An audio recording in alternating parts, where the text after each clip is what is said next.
इडली पात्रामध्ये तांदूळ टाकून तर पहा, आठवड्यातून 2 वेळा नक्की बनवून खाल. इतकी भन्नाट चव येते. पण यासाठी तांदूळ नेमका कसा घ्यायचा, किती घ्यायचा आणि यामागचं छोटंसं सिक्रेट काय आहे, हे आजच्या व्हिडिओमध्ये सांगणार आहे. एकदा ही पद्धत करून पाहिली ना, तर तुम्हीही म्हणाल, "अरे वाह! एवढी सोपी आणि एवढी मस्त." म्हणून व्हिडिओ शेवटपर्यंत नक्की बघा. कारण शेवटची ट्रिक अजिबात मिस करू नका. त्यासाठी आपल्याला एक भांडं घ्यायचं आहे आणि त्याच्यामध्ये आपल्याला राशनचा तांदूळ घ्यायचा आहे. आता इथं बघा मी ग्लासाने तांदूळ 2 ग्लास इतका तांदूळ मोजून घेतलेला आहे.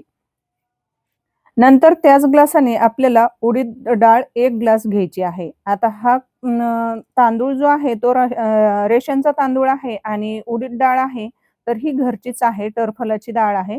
तर थोडंसं काळं त्याला टरफल दिसत आहे, पण चवीला अप्रतिम अशी लागते घरच्या डाळीची इडली. तर काय करायचं 2 ग्लास इतके तांदूळ आणि त्याच्या अर्ध्याने म्हणजेच 1 ग्लास इतकी आपल्याला उडीद डाळ घ्यायची आहे. आता डाळ आणि तांदूळ याच्यामध्ये काय करायचं 1 चमचा इतके आपल्याला मेथीदाणे घालायचे आहेत. नंतर याच्यामध्ये आपल्याला भरपूर असं पाणी घालायचं आहे. आता पाणी घालायचं आणि 2-3 पाण्याने खळखळ असं आपल्याला डाळ आणि तांदूळ हा स्वच्छ असा धुवून घ्यायचा आहे. हाताने चोळून धुवून घ्यायचा. म्हणजे डाळीचं जे काही टरफल आहे निघलेलं तर ते वरती असं तरंगून येतं आणि तांदळामध्ये जी काही धूळ असते, तर कचरा वगैरे तर तो वरती तरंगतो. असं करून आपल्याला 2-3 वेळेने स्वच्छ असं धुवून घ्यायचं आहे. नंतर याच्यामध्ये भिजण्यापुरतं भरपूर असं पाणी घालायचं आहे आणि 8 ते 10 तास आपल्याला डाळ, तांदूळ भिजत घालायचे आहे. चला आता 8 ते 10 तासानंतर आपण पाहूया. आता बघा जवळपास 5 ते 6 तास झाल्यानंतर मी काय केलेलं होतं, 1 वाटी इतके पोहे घेतले होते आणि ते पाण्यामध्ये भिजत घातले होते. तांदूळ आणि डाळ भिजू घातल्यापासून जवळपास 6 तासांनी मी पोहे भिजत घातले होते. तुम्ही सुरुवातीलाच भिजू घातले ना तरी सुद्धा चालेल. आता पोहे भिजत घातले ना, तर त्याने खूपच अशी इडली काय होते, एकदम अशी मऊ लुसलुशीत आणि स्पॉन्जी एकदम अशी जाळीदार बनते. पोहे फक्त आपल्याला 2 तासच भिजवून घ्यायचे आहेत. बघा आत्ताच्या स्टेपला इथं जवळपास झालेले आहेत 8 ते 9 तास झालेले आहेत. आता डाळ, तांदूळ मस्त असे भिजलेले आहेत आणि मेथीसुद्धा याच्यामध्ये छान अशी भिजलेली आहे.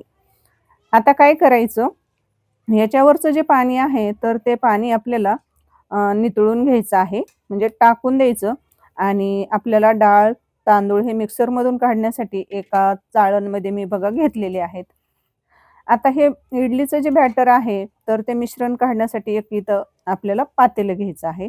नंतर आपल्याला एका भांड्यामध्ये थोडंसं पाणी आणि एक फुलपात्र किंवा छोटा ग्लास घ्यायचा आहे. नंतर घ्यायचं आहे आपल्याला मिक्सरचं भांडं.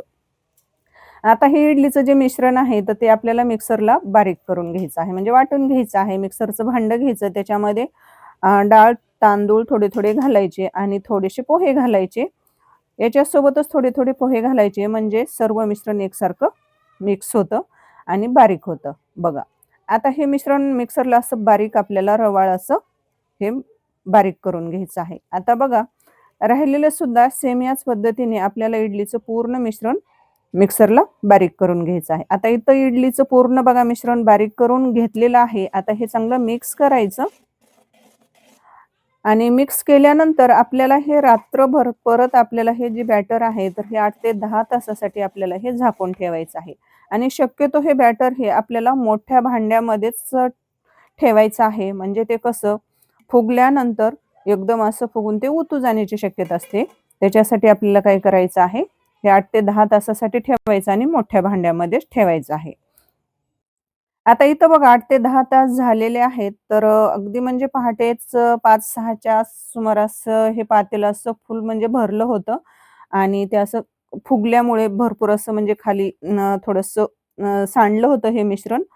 तर मग काय केलं मी परत चमच्याने मिक्स केलं त्याच्यामध्ये. नंतर थोडंसं चवीनुसार मीठ घालायचं आणि परत एका डायरेक्शनमध्ये आपल्याला 1-2 मिनिट हे चांगलं फेटून घ्यायचं आहे, म्हणजे मिक्स करून घ्यायचं आहे. आणि आता लगेच आपल्याला इडल्या बनवायला घ्यायच्या आहेत. तुम्ही या पद्धतीने एकदा नक्कीच इडली बनवून बघा. खूप टेस्टी लागतात आणि खूपच अशा पौष्टिक अशा आणि मऊ लुसलुशीत, स्पॉन्जी, जाळीदार अशा पांढऱ्या शुभ्र कापसासारख्या इडल्या बनवून तयार होतात. बघा गॅसवर इडली पात्र ठेवलेलं आहे. त्याच्यामध्ये 1 तांब्या इतकं पाणी घालायचं. नंतर इडली पात्रातल्या प्लेटा आहेत तर ते घ्यायच्या. त्याला असं थोडंसं तेल ग्रीस करायचं. ब्रशने तेल लावून घ्यायचं.